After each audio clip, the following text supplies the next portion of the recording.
तो आज के सेशन में मैं स्टार्ट करने वाला हूं बेटा आईयूपीएसी वाले चैप्टर से। डबल बॉन्ड इक्विवेलेंट की जहां तक चर्चा है, इसकी जरूरत आगे चल के आपको आइसोमेरिज्म में भी पड़ती है। इसके बाद जो आप आगे चल के कोरिएक्शन वाला पार्ट पढ़ेंगे उसमें भी इसकी जरूरत पड़ेगी। अगर किसी कंपाउंड में 2 हाइड्रोजन की डेफिशिएंसी है तो उसके रिस्पेक्ट में बेटा डीयू वैल्यू 1 से बढ़ जाती है। बेटा नंबर ऑफ इंडिविजुअल रिंग का मतलब होता है ऐसी रिंग जिसमें कोई और रिंग ना आती हो। हेलो बच्चों, बहुत बहुत स्वागत है आपका मोशन के इस ऑनलाइन प्लेटफॉर्म पे। आज हम लोग फाइनली नीव सीरीज में ऑर्गेनिक केमिस्ट्री वाला पार्ट स्टार्ट करने वाले हैं। और ऑर्गेनिक केमिस्ट्री को लेकर बच्चों के दिमाग में बहुत तरह की कंफ्यूजन होती है कि सर इसमें तो बहुत सारी चीजें होती हैं, हमें रिटेन नहीं रह पाती है। और ऐसे कौन कौन से बेसिक्स हैं जो कि आगे चल के आपको रिएक्शन वाले पार्ट में समझने में हेल्प करेंगे। अगर मैं बात करूं क्लास 11th वाले पार्ट की और स्पेसिफिकली क्लास 11th में ऑर्गेनिक का कौन सा पार्ट लिया जाता है, तो मेनली 11th क्लास में हम लोग सिर्फ 2 ही चैप्टर्स की बात करते हैं। एक तो आपका आईयूपीएसी रहा होता है और दूसरा आपका जीओसी रहा होता है। तो आज के सेशन में मैं स्टार्ट करने वाला हूं बेटा आईयूपीएसी वाले चैप्टर से। और आईयूपीएसी वाले चैप्टर में भी हम लोग ऐसी चीजों की आज चर्चा करने वाले हैं जिनकी जरूरत आपको आगे चल के जीओसी में भी पड़ेगी और आगे चल के 12th में जब आपको रिएक्शन वाले पार्ट में एंटर करेंगे तो वहां पर भी आपको उस पार्ट की जरूरत पड़ने वाली है। ये ऐसा टॉपिक है जिसमें 12वीं क्लास के बच्चे को तो दिक्कत होती ही है क्योंकि 11th वाला पार्ट उसका वीक रह जाता है। यहां तक कि ड्रॉपर बच्चे को भी इसमें बहुत दिक्कत का सामना करना पड़ता है क्योंकि ऐसी चीज है जिसको रिकॉल करने में उसको बहुत परेशानी होती है। तो आज के टॉपिक में या आज के सेशन में मैं 3 टॉपिक्स की चर्चा करने वाला हूं। सबसे पहले मैं बात करने वाला हूं डबल बॉन्ड इक्विवेलेंट यानी डिग्री ऑफ अनसैचुरेशन की। इसके बाद मैं बात करने वाला हूं सिग्मा पाई बॉन्ड को कैसे कैलकुलेट करते हैं। और लास्ट में बेटा मैं बात करने वाला हूं आपके हाइब्रिडाइजेशन वाले पार्ट की। और स्पेसिफिकली हम लोग जिस हाइब्रिडाइजेशन की बात करेंगे वो आपके कार्बन एटम की हाइब्रिडाइजेशन होगी। डबल बॉन्ड इक्विवेलेंट की जहां तक चर्चा है, इसकी जरूरत आगे चल के आपको आइसोमेरिज्म में भी पड़ती है। इसके बाद जो आप आगे चल के कोरिएक्शन वाला पार्ट पढ़ेंगे उसमें भी इसकी जरूरत पड़ेगी। तो बहुत ही ज्यादा इंपॉर्टेंट ये टॉपिक रहने वाला है। सो मेक श्योर आप अपने साथ नोटबुक और पेन लेकर बैठे और इस पूरे सेशन को आप एंड तक देखें। और अगर आपको ये सेशन थोड़ा बहुत भी हेल्प करे, आपकी जर्नी के अंदर थोड़ा बहुत भी कंट्रीब्यूट करे, तो बेटा इस सेशन को लाइक करना मत भूलिएगा। और नेक्स्ट कौन सा सब टॉपिक आपको चाहिए उसको नीचे कमेंट सेक्शन में बताना मत भूलिएगा। चलिए सेशन को स्टार्ट करते हैं। आइए बोर्ड पर ध्यान से समझिएगा। तो कुछ बच्चे ऐसा हो सकते हैं कि मुझे जानते होंगे, कुछ बच्चों के लिए मेरा चेहरा बिल्कुल नया होगा। तो बेटा मेरा नाम अंकुर गुप्ता और मैं पिछले 6 सालों से कोटा के अंदर ऑर्गेनिक केमिस्ट्री पढ़ाता आ रहा हूं जेईई एस्पिरेंट्स को। और बाकी सब डिटेल यहां पर लिखी हुई है, आप इसको वीडियो पॉज करके देख सकते हैं। अपन सीधा काम की चर्चा शुरू करते हैं। आज का मेन टारगेट हमारा क्या रहने वाला है। तो आज के सेशन में जैसे मैंने कहा 3 चीजों की चर्चा करेंगे। पहले अपन बात करेंगे डिग्री ऑफ अनसैचुरेशन की, इसके बाद बात करेंगे सिग्मा पाई बॉन्ड कैसे कैलकुलेट करते हैं, और लास्ट में अपन बात करेंगे हाइब्रिडाइजेशन ऑफ कार्बन एटम की। आइए ध्यान से एक करके टॉपिक की शुरुआत करते हैं। सभी बच्चे कॉपी और नोटबुक लेकर बैठे। चले बेटा, पहला जो टॉपिक होता है वो है डिग्री ऑफ अनसैचुरेशन। इसके 2-3 नाम और होते हैं। डिग्री ऑफ अनसैचुरेशन बोला जाता है इसको, डबल बॉन्ड इक्विवेलेंट बोला जाता है इसको, हाइड्रोजन डेफिशिएंसी इंडेक्स बोला जाता है इसको, इंडेक्स ऑफ हाइड्रोजन डेफिशिएंसी बोला जाता है इसको। यानी अलग अलग किताबों में अलग अलग नाम है, काम इस सबका सेम है। आइए के करके चर्चा शुरू करते हैं कि इस टॉपिक में बेसिकली होता क्या है। तो जैसे कि आपको समझ में आ रहा होगा कि डिग्री ऑफ अनसैचुरेशन का मतलब इस पर्टिकुलर कंसेप्ट में हमें यह पता चलता है कि किसी भी कंपाउंड में अनसैचुरेशन का लेवल क्या है। अब अनसैचुरेशन का मतलब क्या होता है बेटा? अनसैचुरेशन का मतलब समझने के लिए मैंने आपके सामने 2 एग्जांपल लिखे, उन एग्जांपल की आपसे समझने की कोशिश करते हैं। आइए बोर्ड पर समझिएगा। सबसे पहले मान ले बेटा मेरे पास एक इथेन का मॉलिक्यूल है, CH3CH3 है। मैंने क्या किया, इथेन के मॉलिक्यूल को कन्वर्ट कर दिया CH2 डबल बॉन्ड CH2 में। अगर मैं इथेन के मॉलिक्यूल को चेक करके देखूं तो आपको बिल्कुल भी ऐसा महसूस नहीं होगा कि सर यहां पर किसी भी टाइप का अनसैचुरेशन है। कहने का मतलब क्या हुआ? कहने का सिंपल सा मतलब है कि डिग्री ऑफ अनसैचुरेशन एक ऐसी टर्मिनोलॉजी है जिसके बेसिस पर हमें यह पता चलता है कि कोई कंपाउंड अपने ही सैचुरेटेड काउंटर पार्ट से कितने हाइड्रोजन की डेफिशिएंसी रखता है। क्योंकि इस टॉपिक का एक और नाम है इंडेक्स ऑफ हाइड्रोजन डेफिशिएंसी। यानी कहने का मतलब क्या है कि हमें कंपाउंड को देखकर यह समझना पड़ता है कि वो कंपाउंड में अगर मैं उसी कंपाउंड को उसी के ही सैचुरेटेड वर्जन से कंपेयर करता हूं तो दोनों में कितने हाइड्रोजन का डिफरेंस होगा। जैसे मान ले एक मेरा इथेन है और इसी का ही मैंने लिखा है एक unsaturated version which is ethene. अगर मैं पूछने जाता हूं इथेन के मॉलिक्यूल से कि क्या तेरे में कोई H की डेफिशिएंसी है क्या, तो वो बोलेगा मेरे अंदर H की डेफिशिएंसी नहीं है। इसका मतलब इथेन जैसे मॉलिक्यूल का बेटा DU क्या आएगा, 0। यानी इसके अंदर किसी भी टाइप की हाइड्रोजन की डेफिशिएंसी है ही नहीं।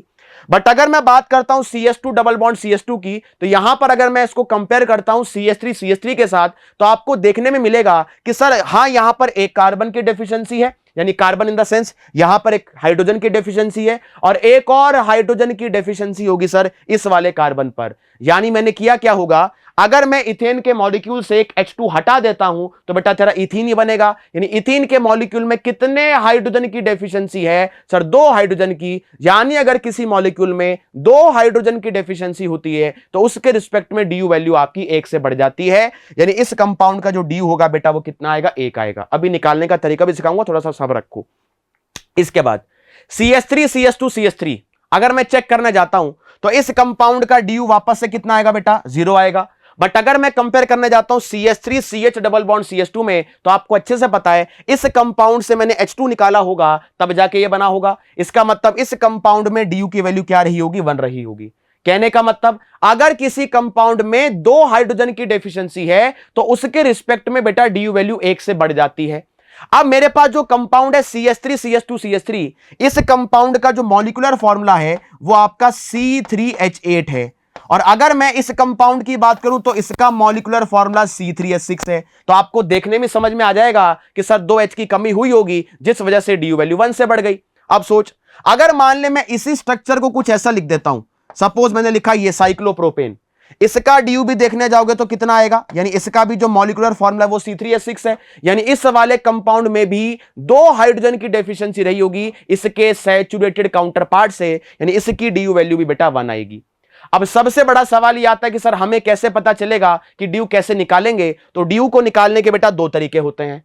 पहला तरीका है कि अगर आपको किसी कंपाउंड का मॉलिक्यूलर फॉर्मूला दिया गया है तो आप सिंपली इस फॉर्मूले को यूज करके DU निकाल सकते हो। जैसे कहने का मतलब क्या हुआ, मान ले तेरे पास कंपाउंड आया C6H6, बेंजीन की बात करते हैं।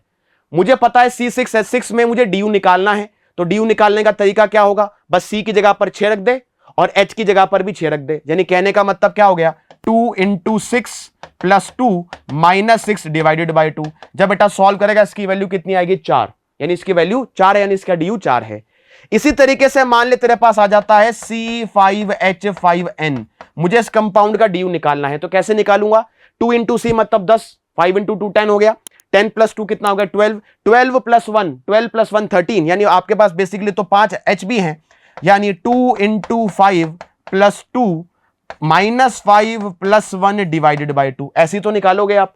यानी 5 × 2 10 हो गया, 10 + 2 12 हो गया, 12 - 5 7, 7 + 1 8, 8/2 4। यानी इसकी वैल्यू भी कितनी आ जाएगी बेटा, 4 आ जाएगी। यानी इस कंपाउंड का DU भी कितना होगा, 4 होगा। इस तरह से निकालना है।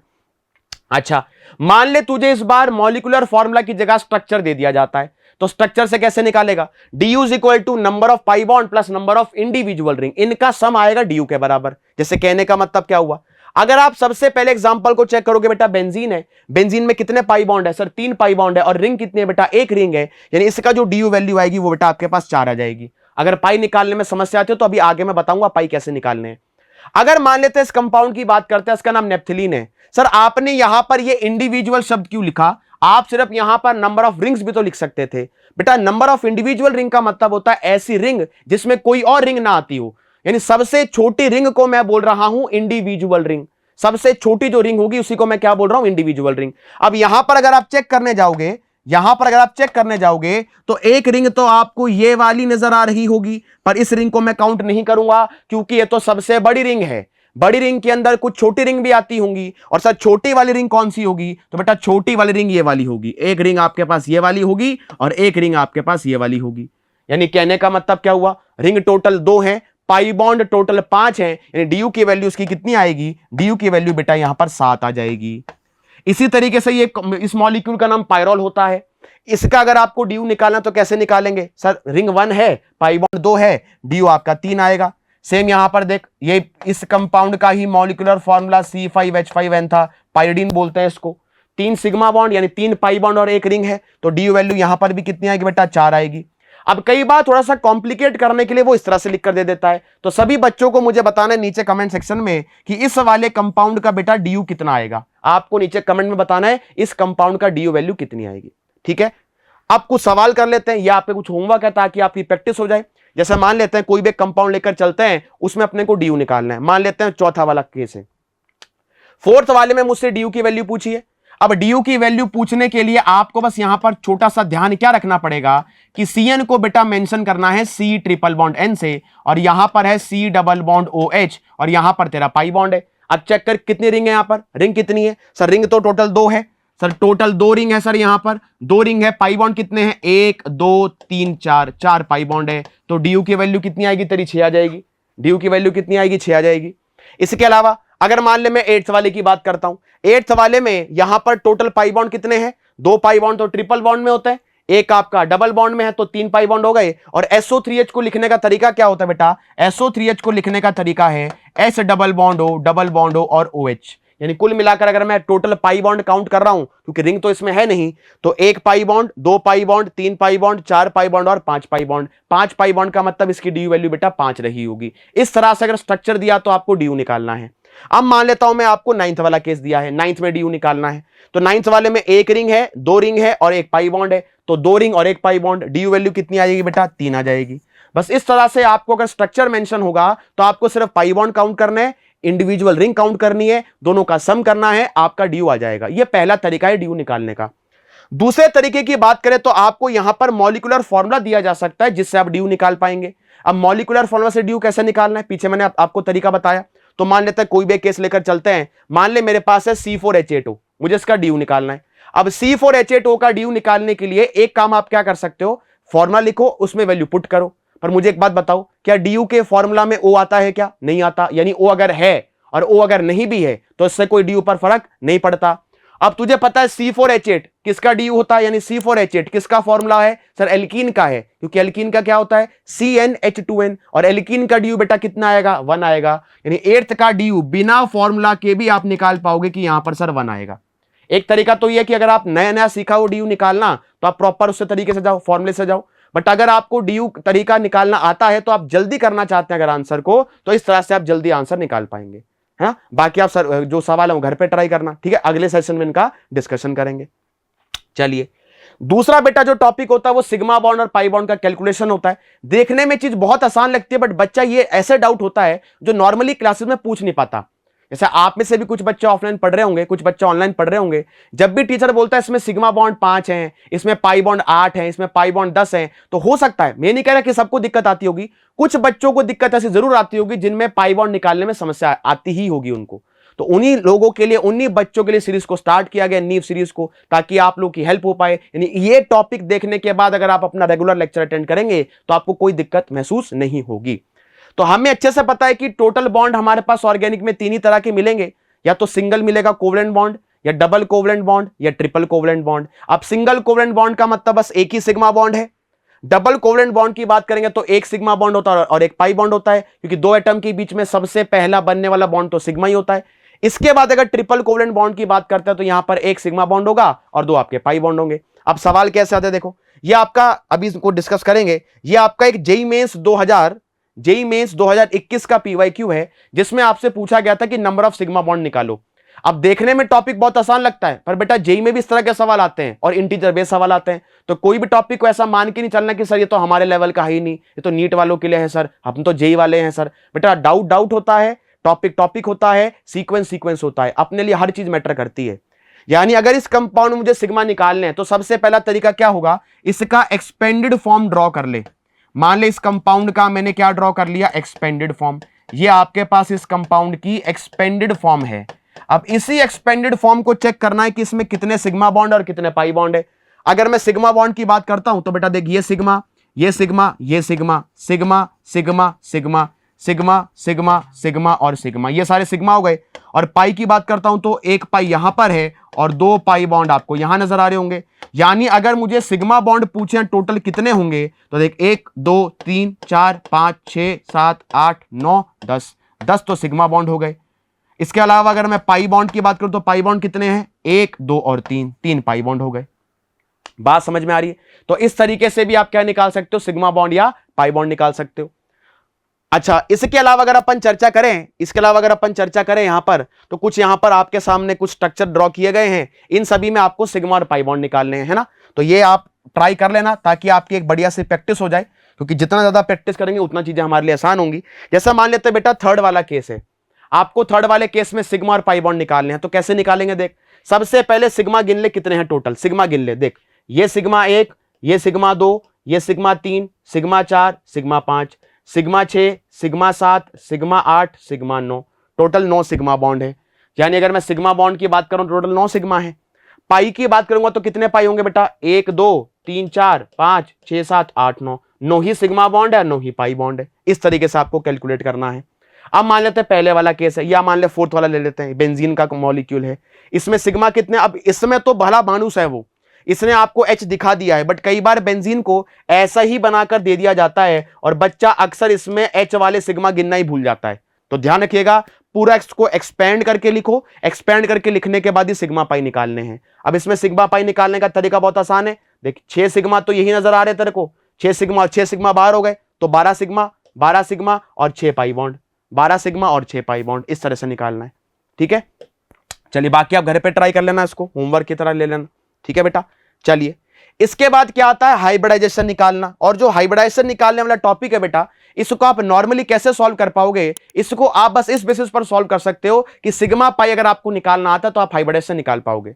जैसे मैंने यहां पर एक टेबल बनाया है, टेबल में इस तरफ एक ऑर्गेनिक कंपाउंड लिखा है, यहां सिग्मा बॉन्ड लिखे हैं, उसमें कितने हैं, यहां पाई बॉन्ड लिखे हैं, और हाइब्रिडाइजेशन के अंदर आपको सिर्फ पाई बॉन्ड ही काउंट करने होते हैं कि सिग्मा, हाँ सिर्फ सिग्मा ही काउंट करने होते हैं। आपने केमिकल बॉन्डिंग में पढ़ा है कि पाई बॉन्ड का रोल हाइब्रिडाइजेशन के अंदर नहीं होता, यानी उसको अपन काउंट नहीं करेंगे, सिर्फ अपन को सिग्मा बॉन्ड ही काउंट करने हैं। आगे चल के जब मैं आपको लोन पेयर वाला केस बताऊंगा तो वहां पर लोन पेयर भी काउंट होंगे, बट अभी के लिए कार्बन पे लोन पेयर होता नहीं और हम लोग कार्बन की हाइब्रिडाइजेशन निकाल रहे हैं, तो आपको बस सिग्मा बॉन्ड ही चेक करने हैं। तो पहले वाले में 4 सिग्मा है तो हाइब्रिडाइजेशन sp3, 3 सिग्मा तो sp2, 2 सिग्मा तो sp, 2 सिग्मा तो sp, इस तरह से आप निकाल सकते हो। जैसे इसी पर बेस कुछ मेंस के सवाल आते हैं बढ़िया शानदार, है ना, ये वाला तो आप घर पे कर ही लोगे, इन सभी में आपको सिग्मा पाई बॉन्ड कैलकुलेट करने हैं, है ना, सिग्मा पाई निकाल लेना और साथ में हाइब्रिडाइजेशन भी निकाल लेना। अच्छा मेंस के सवाल कैसे आते हैं, देख बेटा, अगर जेई मेंस के सवालों की बात करें तो सपोज करते हैं अपने पास ये सवाल है, इसमें पूछा है हर कार्बन एटम की हाइब्रिडाइजेशन बताओ, तो कैसे करेंगे, देख कहीं से भी स्टार्ट कर ले। अब मान ले ये कार्बन है, सबसे पहले चेक कर इस कार्बन ने कितने सिग्मा बना रखे हैं, सर इस कार्बन ने तो 3 सिग्मा बना रखे हैं, तो 3 सिग्मा का मतलब ये कार्बन कैसा हो जाएगा बेटा, sp2। बीच वाले कार्बन की बात करते हैं, 2 सिग्मा बॉन्ड है, 2 पाई बॉन्ड है, यानी ये बीच वाला कार्बन कुछ आपको इसकी तरह नजर आ रहा होगा, इस वाले केस की तरह नजर आ रहा होगा, थर्ड वाले की तरह, इधर भी डबल इधर भी डबल। यानी अगर मैं बात करता हूं इस वाले केस में बात करूं तो 2 सिग्मा बॉन्ड है, 2 सिग्मा का मतलब क्या हो जाएगा बेटा, sp हो जाएगा। इसकी बात करते हैं तो ये sp2, इसकी बात करते हैं तो ये sp3, ये आपका sp, ये sp, ये sp3। इस तरीके से आपको कार्बन की हाइब्रिडाइजेशन निकालनी है ना। और ऐसा मत समझना कि मेंस में सवाल नहीं आते हैं, मेंस में बहुत अच्छे सवाल भी आते हैं, अच्छे मतलब होते हैं, इजी ही हैं, बट ये टॉपिक से सवाल मेंस में भी देखे जाते हैं, अभी मेंस के सवाल भी करेंगे। यहां पर लिखा है कौन सा ऐसा कंपाउंड है जिसमें sp, sp2 और sp3 तीनों टाइप के कार्बन एटम अवेलेबल है ना। आप इसको एक बार सॉल्व करना, मैं आपको सीधा मेंस का एक सवाल करा देता हूं। ये देखो बेटा, ये आपका जेई 2012 का एडवांस का ही सवाल है। इसमें एक्चुअल में पहले आपको को स्ट्रक्चर बनाना था, स्ट्रक्चर बनाने के बाद इसमें हाइब्रिडाइजेशन निकालनी थी, है ना। तो स्ट्रक्चर जो है C3H4 का वो कुछ ऐसा होता है, CS2 double bond C double bond CS2। अब मान लो तुझे यही मॉलिक्यूल दिया और पूछा बताओ इसमें कौन से टाइप के कार्बन प्रेजेंट हैं, तो ऑब्वियस सी बात होगी, यहां पर ये कार्बन आपका sp2 है, ये कार्बन sp2 है और बीच वाला कार्बन sp है, तो sp sp2 हाइब्रिडाइजेशन आ जाएगी। अच्छा ये देख, ये आपका AI EEE 2003 का है। चलो ये तो पुराने सवाल हो गए। अब चंपू कहेगा सर पुराने टाइम में आते होंगे, आजकल तो आते नहीं होंगे सर। देख बेटा ये रहा जेई 2021 का सवाल है, इसमें यही पूछा कि कार्बन को मार्किंग की गई है, इनकी हाइब्रिडाइजेशन बताओ।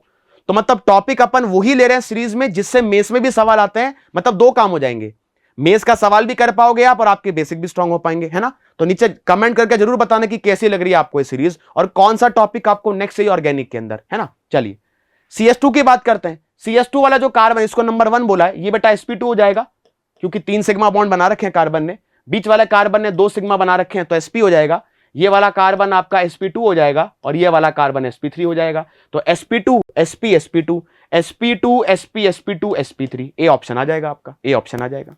बात समझ पा रहे हो क्या। चलिए ये क्वेश्चन मैं आपको एज अ होमवर्क दे रहा हूं, आपको सभी बच्चों को इसका कमेंट जो है, जो इसका आंसर है वो नीचे कमेंट सेक्शन में जरूर से बताना है, ठीक है बेटा। तो चलिए आई होप आपको ये कुछ चीजें रिकॉल हो गई होंगी, अगर आपको पहले से आती थी तो रिवाइज हो गई होंगी, अगर आप पहली बार सीख रहे हैं तो मुझे बताइएगा कि आपको कैसा लगा।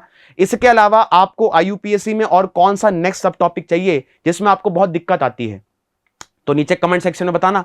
तो कमेंट से देखकर मुझे आइडिया लग जाएगा कि जिस पर ज्यादा नंबर ऑफ कमेंट्स आएंगे, मतलब जिस टॉपिक के ज्यादा नंबर ऑफ कमेंट्स होंगे, उस वाले टॉपिक को अपन नेक्स्ट सेशन में कवर अप करने की कोशिश करेंगे। यानी ये सीरीज, नीव series will be the one stop solution for all your basic needs. जितने भी हर सब्जेक्ट के बेसिक्स होते हैं उन सभी को प्रो लेवल पर ले जा रहे हैं अपन। प्रो का मतलब जिनमें अभी तक हम नूब थे, क्योंकि आप तो जेनजी हो तो आपको पता है नूब थे हम लोग अभी तक उसमें, अब अपन उसमें प्रो बन रहे हैं, है ना। तो कोशिश अपन यही कर रहे हैं कि सीरीज से आपको हेल्प हो। आपका बहुत ज्यादा प्यार भी मिल रहा है सीरीज को, इसी तरह से अपना प्यार बरसाते रहिए, लाइक करते रहिए सेशन को, चैनल को सब्सक्राइब कर लीजिए। और इसके अलावा जो भी नेक्स्ट टॉपिक आपको चाहिए ऑर्गेनिक का, आईयूपीएससी की बात करें क्योंकि अपन चैप्टर वाइज ही बढ़ेंगे, आईयूपीएससी में नेक्स्ट सब टॉपिक आपको कौन सा चाहिए नीचे कमेंट सेक्शन बताना मत भूलिएगा। जल्दी से सेशन में उसके ऊपर भी लाऊंगा और इस क्वेश्चन का बेटा आंसर नीचे सभी को बताना है। तब तक के लिए पढ़ते रहिए and all the very best. Bye bye everyone, thank you so much. Motion है तो भरोसा है।